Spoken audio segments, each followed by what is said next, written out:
Alrighty. Welcome, you all. Welcome. Peace, peace, and love, y'all. It is your divine priestess, empress, sister nun, Third Eye Live TV radio, Angels Mental Health Broadcast Network. And you are now entering Spirituality TV. So today, you guys, I am going to be doing the extended reading, in which I just did over on Facebook, which I only use the advice cards for. So we're going to go ahead and pull out you all's 3-card spread, and then I'll go into the advice cards over here on this particular platform. It's not going to be as extensive, the advice cards, because I did already explain it on Facebook, but I am just going to read the in-depth descriptions from the Moonology guidebook so that you all can have a better understanding of the reading. Hey, Mr. Stag TV. How you doing, King?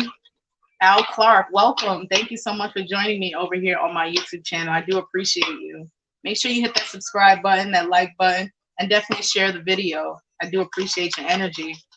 Alrighty, so I already have 2 of your cards out. Here is the 3rd. I love how spirit works. And we are going to get into this reading, you all. I'm going to be utilizing my Dark Magic Tarot deck for your 3-card spread. I did get this on Amazon for those of you all who are interested in getting this deck. So yeah, you guys are ready? I'm ready. So here we go. The first card that we have out for the collective is the Ace of Vampire Cups, what I like to call it. The Ace of Vampire Cups, right? For those of you all who can see that. Sorry about the glare. That's just my light here. So normally in the traditional tarot deck, the Ace of Cups symbolizes a form of either giving or receiving, right? Meaning the individual as the collective, right, would be either receiving or giving some form of a blessing, right, or blessing, what I like to call, to someone, or is receiving it from someone. You know what I mean? The Ace of Cups also symbolizes that your cup overfloweth, right? Meaning you have everything it is that you need in order to continue to ascend on your individual spiritual journey, right? You don't want for nothing. You don't absolutely need the things that you want, because you already have the things that you need.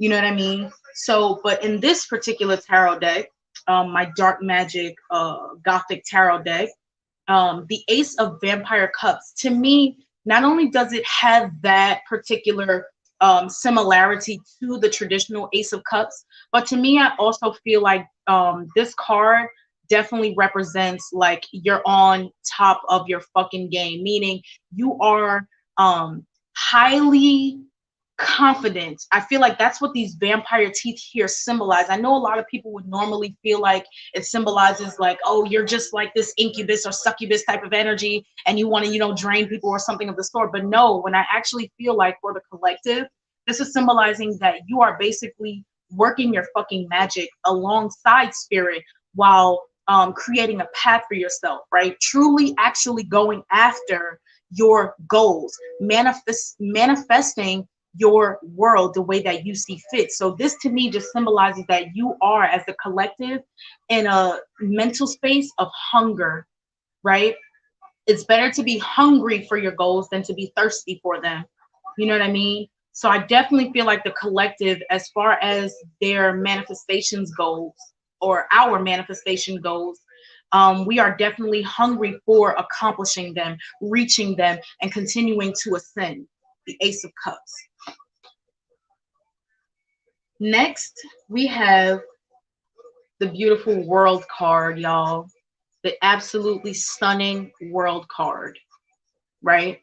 Which in the traditional tarot deck, it would symbolize the Wheel of Fortune, or your will being done, right? Or the wheel turning in your favor, right? So I definitely feel like, as it relates to the collective, being the World card is out here, right? This is not only a collective worldly type of message, but this is also symbolizing that there is forms of conjuring going on, right? For the collective, we are conjuring the things it is that we want to have basically, right? The hunger for what it is that we need, or that we want, because we already have the things that we need, right? So when you have a hunger for that, you start creating, you start manifesting, you start coming up with all these different ideas and routes, right? Or routes in which you can basically go up in order to accomplish achieving those particular goals, right? The other thing that I'm also hearing from spirit right now is that the world is your oyster.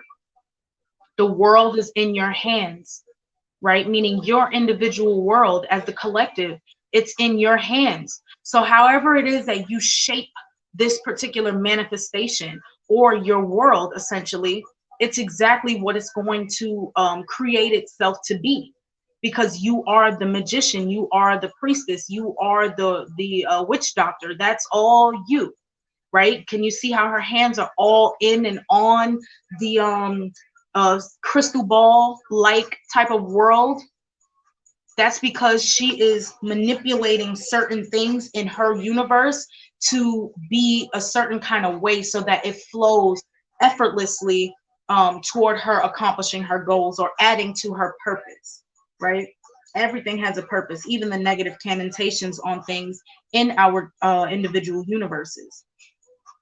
So, and last but not least, we have actually the Wheel of Fortune, which is what I just stated that this world card looks like or would normally symbolize in the traditional tarot deck, but it came out in reverse.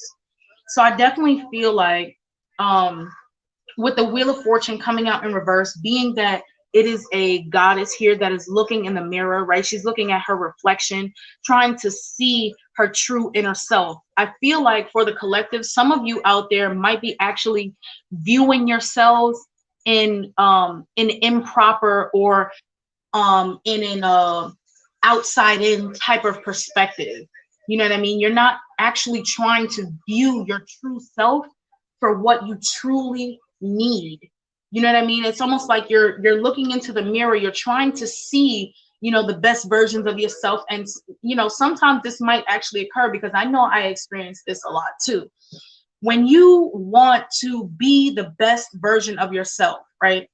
We know that it takes a lot of work and effort and energy and time for us to get there. And sometimes we can be hard on ourselves if we are not snapping our fingers and now we're like in the best shape of our lives. We're not snapping our fingers and now we got the fucking money. We're not, you know what I mean? So I definitely feel like with the Wheel of Fortune coming out in reverse here, this can indicate that some of us out here as a collective might be being a little bit too hard on ourselves. You know what I mean? You are manifesting exactly the way that you want your world to be, depending on how you speak to yourself. If you know that everything begins with yourself, then that means it truly matters how you speak to yourself, how you view yourself, and how you absolutely feel about yourself. You know what I mean? So I feel like with the Wheel of Fortune coming out in reverse here, this is just a mere sign that Spirit wants us to not only continue to work on ourselves as individuals, right? But to also remember to be kinder to ourselves, to speak with genuinity to ourselves, because that ultimately is going to reflect outward, especially if you are in a space where you're viewing yourself from a perspective of outside in or something of the sort. You know what I mean? Thinking that everything that has been created or has been done is something that is like it was created by like some outside force or something of the sort, like you didn't have a part in it. You know what I mean? So I definitely feel like with the mirror here, it symbolizes self accountability for the collective, right? And also just remembering to be kinder, wiser, and more gentle with yourself as you continue to work and grow to the best version of yourself.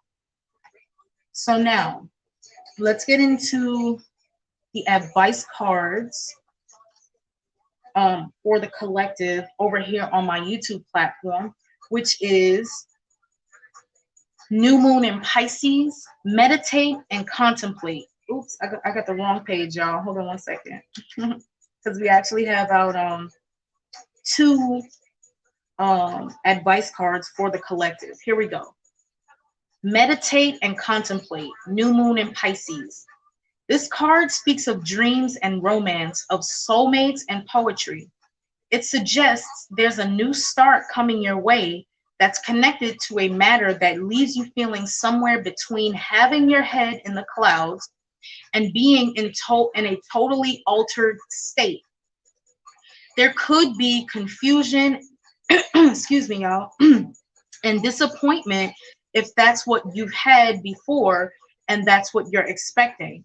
However, if you're onto a good thing, then wish hard because the words of your soul and your heart could help bring about the manifestation of your dreams. So this is exactly what the last card of your collective reading was actually talking about that I just stated, right? The mirror effect. You know what I mean? It matters how you speak to yourself because ultimately you will be creating that. So let's continue. If all that sounds a little wet and watery, then that's a Pisces for you.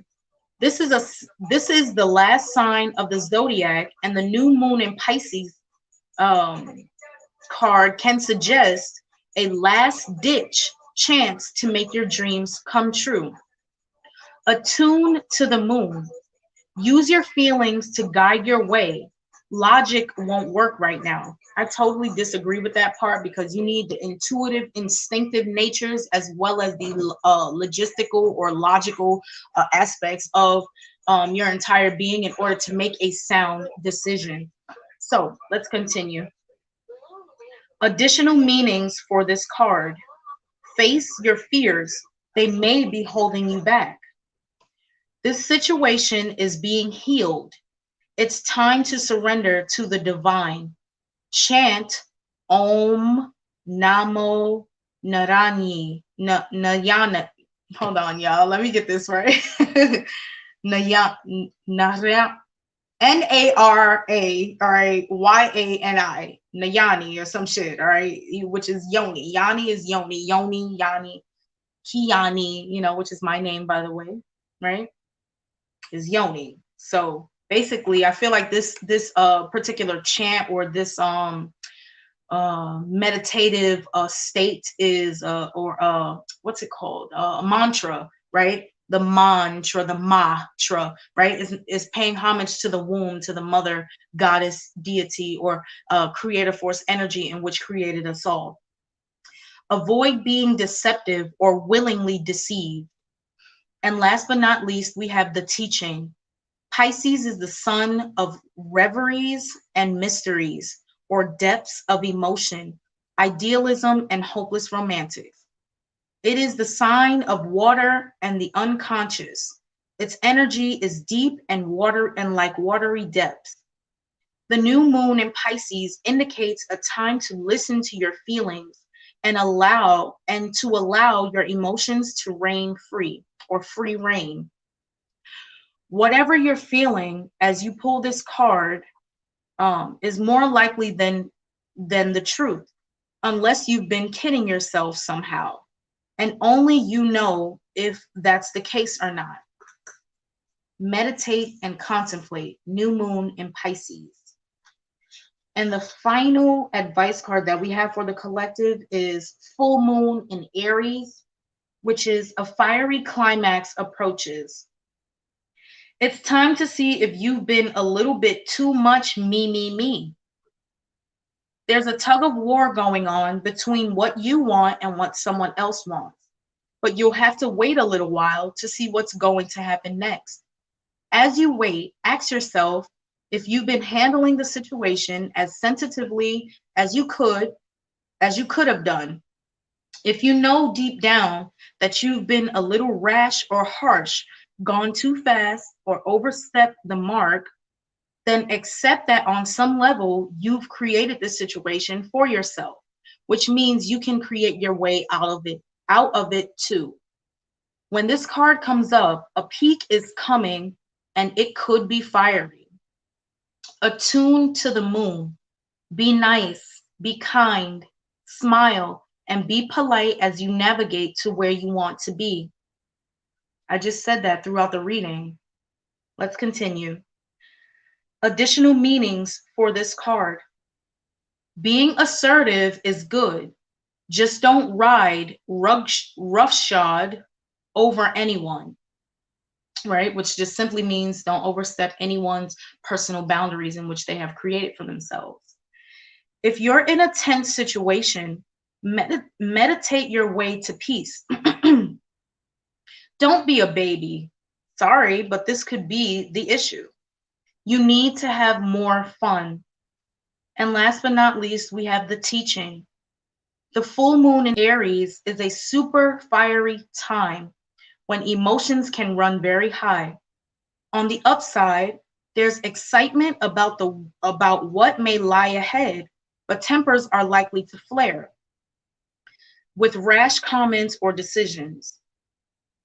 No matter when you pull this card, it signals that the situation has just or is about to come to a peak, perhaps in a rather heated way. There could be a price to pay if you have been too competitive or too blunt, right? So everyone, once again, does have boundaries. We do want to respect those boundaries when it comes to, just other individuals as we continue to experience each other's universes here on this earth plane. So I'm going to leave this reading here for you all. If you enjoyed this video, please like, share, comment, and subscribe as well. If you are interested in booking a personal reading, please, by all means, you can either leave me a comment on one of my other videos aside from this one, or you can message me on Facebook at Sister Nun, or on Instagram at Sister_Nun_reincarnated in order to inquire about booking a personal reading. And yeah, I'm going to leave it there for you all. I am also going to do this live on Instagram as well. So for those of you all who did join me on this beautiful live stream today here on my YouTube platform, I do appreciate you. Thank you all so much. Al Clark, gratitude for you being here, King. I truly appreciate you once again. And, until next time, you all, has been your divine priestess, empress, Sister Nun, Third Eye Live TV Radio, Angels for Mental Health Broadcast Network, and you are now exiting Spirituality TV. Peace, y'all.